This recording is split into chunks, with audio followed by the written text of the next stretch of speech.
कुछ दिनों से हो रही लगातार बारिश के बाद अब ये वही कजिया है जो अपने आज रौद्र रूप में दिखाई दे रही है। काफ़ी दिनों के बाद, या यूँ कहें कि काफ़ी सालों के बाद कजिया का ये रूप देखने को मिल रहा है। पिछले कई सालों से बारिश की काफ़ी कम हो रही थी, जिसकी वजह से कजिया एक मरुभूमि में तब्दील हो चुकी थी। एक समय इसी कजिया को अपने इसी रौद्र रूप की वजह से लोग जानते थे, और आज वो कजिया अपने फिर से पुराने रूप में नज़र आ रही है।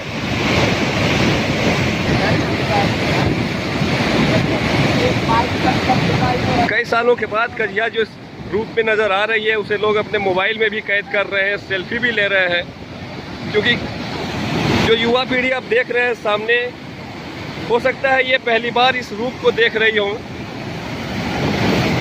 1999 और 2000 के आसपास जो बाढ़ आई थी, जिसमें ये जो पुल है आप देख रहे हैं, जिस पे हम चल रहे हैं अभी, ये नीचे का पुल है, ये क्षतिग्रस्त हो गया था, जिसके बाद इस पुल को बनाया गया था ऊपर।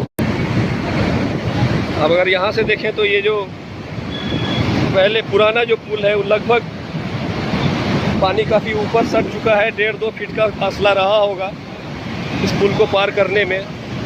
और रविवार रात को जो बारिश शुरू हुई है, जो अब तक जारी है, आशुतोष जिसको आप जानते होंगे, एक्सप्रेस न्यूज़ के करता धरता है, वो भी कजिया के इस रूप को देखने के बाद खुद को रोक नहीं पाए। क्या कहेंगे आशुतोष, ये जो रूप आप दिख रहा है, रौद्र रूप में कजिया नज़र आ रही है कई सालों के बाद, क्या कहेंगे इस पर? हम बहुत आनंदित है, बता नहीं सकते कि हमको यहाँ से जाने का मन ही नहीं कर रहा है, क्योंकि कजिया में पानी देखना हमको लगता है कि बहुत बड़ी बात है। और जिस तरीके से लगातार कजिया का दोहन हो रहा है, और इस ऐसे में ये पानी आना, उसके बाद पानी के साथ अगर बालू आ जाए तो कजिया का शायद ये फिर से जीवंत हो सके कजिया। लेकिन जीवंत होने के बाद भी कजिया का समाधान नहीं होगा, क्योंकि हम तो लगातार इसका दोहन कर रहे हैं। जिला प्रशासन के साथ साथ हम लोगों को जागरूक होना होगा इस कजिया को बचाने के लिए। कजिया जो एक तरह से कहा जाए कि एक तरह से मृतप्राय नदी हो गई है, जो एक समय में गोड्डा की लाइफलाइन हुआ करती थी। लेकिन आज के समय में आप देख रहे हैं, ये जो रूप देख रहे हैं आप, शायद हम भी, याद है मुझे जहाँ तक कि 2000 के बाद ये रूप मैंने नहीं देखा था कजिया का। जो एक तरह से आप देखें, जितने भी पिलर्स हैं यहाँ से लेके वहाँ तक में, सभी से पानी का फ्लो हो रहा है। उससे पहले यही रूप हुआ करता था, इसी तरह से पानी बहते रहता था, और साल भर तक तो कई आधे जो कजिया ये पुल है छोटा वाला, इसमें पानी निकलता रहता था। लेकिन जो लगातार बालू का दोहन हुआ, उसके बाद से वो सब हो गया, कहानी खत्म। मनोरम दृश्य हुआ करता था कजिया का, वो खत्म हो गया।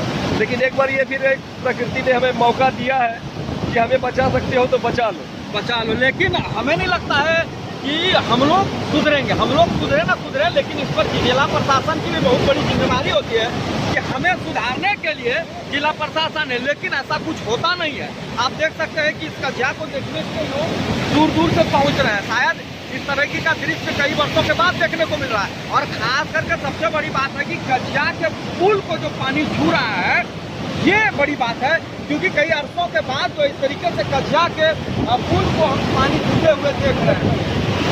लोग इसलिए भी यहाँ पर पहुँच रहे हैं कि इस तरीके का दृश्य देखा, अब अरसों हो गया तो लोग यहाँ पर पहुँच रहे हैं। और पानी का जिस तरीके से जल संकट गोड्डा में गहराया था, अब विगत 5-6 वर्षों से यहाँ पर पानी चापाकल हो या फिर आप देख लीजिए कुआं हो, पानी तो था ही नहीं। अब एक बात और ध्यान देने वाली है, ये कहावत है कि प्रकृति अपना हिस्सा कभी ना तो दूसरे को लेने देती है, ना ही दूसरे के हिस्से का वो अतिक्रमण करती है।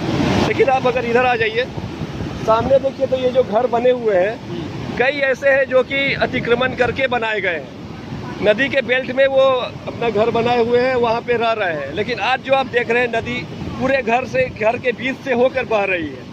तो क्या कहेंगे, इस पर भी सभी ने आंखें बंद करके रखी हुई है। देखिए, हम अब से 1 घंटे पहले वहाँ पर गए थे, जितना भी घर था वो सब डूब चुका है, सब घर छोड़कर चला गया है। अब जो लोग वहाँ रह रहे हैं, समस्या देखिए 2 चीज़ है। क्या उनको जमीन नहीं है? अगर नहीं है तो फिर जिला प्रशासन उनको जमीन मुहैया कराना चाहिए था। अगर उनको जमीन है, फिर अतिक्रमण वो कर रहे थे। इस पर भी जिला प्रशासन की जिम्मेवारी है कि सरकारी जगहों पर जिस तरीके से लगातार अतिक्रमण हो रहा है, तो जिला प्रशासन के लोग कहाँ हैं? इस तरीके से देखिए, अतिक्रमण तो सब जगह है, नदी में है, नदी के बालू पर है, नदी के किनारे पर है, बीच गांव में है, सड़क में है। लेकिन जिला प्रशासन जिस तरीके से रुख अपना अपनाती है, इस पर जिला प्रशासन पर ही सवाल उठता है चारों तरफ से। बिल्कुल सवाल उठता है, लेकिन ये एक सुनहरा मौका हमें मिला है। अगर इसमें अगर हम चेत सकते हैं, संभल सकते हैं, तो फिर ये जो लाइफ लाइन बनी हुई थी वो आगे भी बनी रहेगी। और लाइफ लाइन इसकी विभीषिका हमने भी देखा हुआ है कि गर्मी शुरू होते ही सारे कुएं सूख जाते हैं, सारी नदी नाला जो है वो सारा सूख जाता है। लेकिन आज जो इस रूप पे है, इसे जरूरत है सहेज कर रखने की हमें। जी बिल्कुल आप सही कर रहे हैं। जब तक हम सहेजेंगे नहीं तो आने वाला भविष्य जो है हमारा जो है वो पानी के बूंद बूंद के लिए तरसेगा। और अभी जो हालात है तो सोचिए कि आने वाले दिनों में क्या हालात होगा। 46 डिग्री 45 डिग्री लगातार जो है यहाँ का जो है टेम्परेचर इस बार था, तो हमें लगता है कि आने वाले दिनों में 50 डिग्री कोई बड़ी बात नहीं होगी।